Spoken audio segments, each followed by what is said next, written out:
Der er en bestyrelse. Her skal vi have nogle forslag. På VUC Start kan du genopfriske dine skolekundskaber, inden du starter på VUC. Start blev introduceret i efteråret 2013 med fokus på danskkundskaber. En bestyrelse får normalt ikke løn. Det er frivilligt arbejde. Jeg går her på kursuset i 3 måneder for at gå mig mere stærk i matematik, dansk, for jeg kommer videre på VUC som 9. klasse.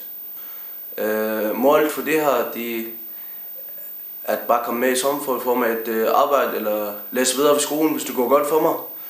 Min mor er totalt glad for, at jeg er på den vej i hvert fald. Man er jo enten man går i skole og passer sin skole og får uddannelse, ellers hvis du går ned ad vejen og du har ikke nogen muligheder og kommer ikke i skole og sådan der, så er det bare kriminalitet, du ved. Man må gerne stemme på sig selv, hvis man stiller op, så er det en god idé at stemme på sig selv. Så får man da mindst en stemme. Nu tilbydes startkurserne også til unge med uddannelsespålæg, så de bliver klar til at tage, hvad der svarer til en 9. og 10. klasse på VUC.